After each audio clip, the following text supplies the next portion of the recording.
to your devices. Happy 4 months! Ano ba ngayon? Friday the 13th. Ano ba yun? Friday the 13th. June 13, Friday. 2025. Ay, ano ba yun? Ano ba nangyari sa 4 months sa baby na yun? Okay guys, grabe talaga yung nangyari sa Senado nung... Happy 4 months, Chance Kedrian. Ano na sabi? Dal-dal naman. Oo. Ano ba yun? Ano bang gusto? Oo. Mamaya ka na magpakarga. Ay, opo. Ay, ano ba yun? Ano ba yun? Legal na minaris. Hindi naman tayo mga abogado, no? Hindi rin tayo... Ano ba yun? Iiyak ba yun? Iiyak ba yung batang yan? Ha? Tuloy ko itong bating-ting na ito. Mga kababayan, ano ba yung nangyayari? Dahil ginugulo yung ating isip nito mga dapat sana ay... Ang batoy-toy. Mga senador natin, no? Ay, toy. Anong bago ngayon? Anong bago? Anong bago mangyayari sa 4 months sa baby na yan? Ha, Chance? Chance Kedrian? Oo. Independence Day. Wow! Oh. 127 Wow! Ay, ano ba yun? Meron pa rin tayong mga leader na mga senador. Nakakalimutan yung pinaglaban ng ating mga bayani. Ano po ba yun? Talaga na yun nga, Independence Day ngayon. Pero parang sa totoo lang, meron mo na ba tayong tunay na independence? Yeah. Dahil na yung ating mga leader ay imbis na... Hindi na ba yan? Ba't gumagano'n? Parang lolo naman yun. Parang patuloy nila ay ano ba yun? Mga personal na kinabukasan. Oh. Hindi yung bayan. Kaya unang salaman at sustansya yung ating independence. Ano ba yun?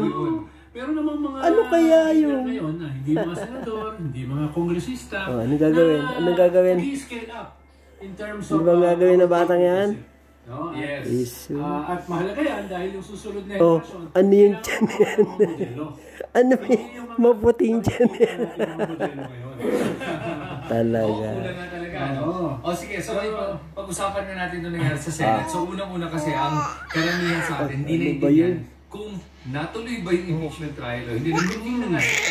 Ay, ano ba sasabihin? Di ba kapag ganita pa, may bago bang sasabihin yan? Ha? Ay, ano Ano Puro Sinabi niya, huwag i-dismiss, pero ibalik ay, ano ba? Kumikik. So, what they call is the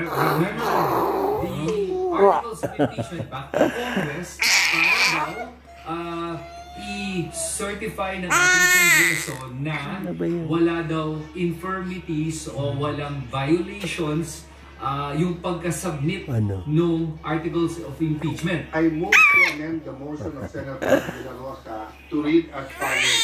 Ay, ano ba yun?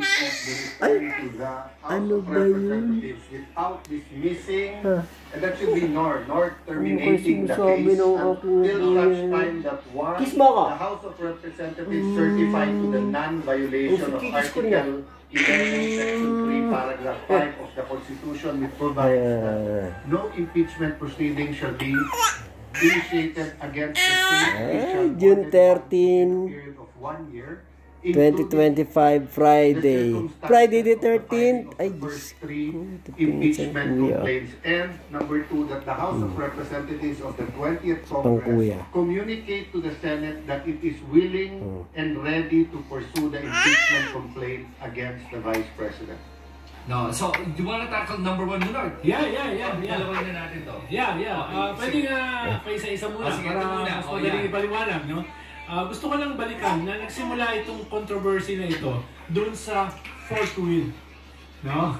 Kaya, noong February, sinabi ko na yan na ito ba ay pag-delay lamang ng impeachment o ito ay papunta sa isang sitwasyon na ite-technical yung impeachment. Ibig sabihin, ito ba ay papunta doon sa isang sitwasyon na mula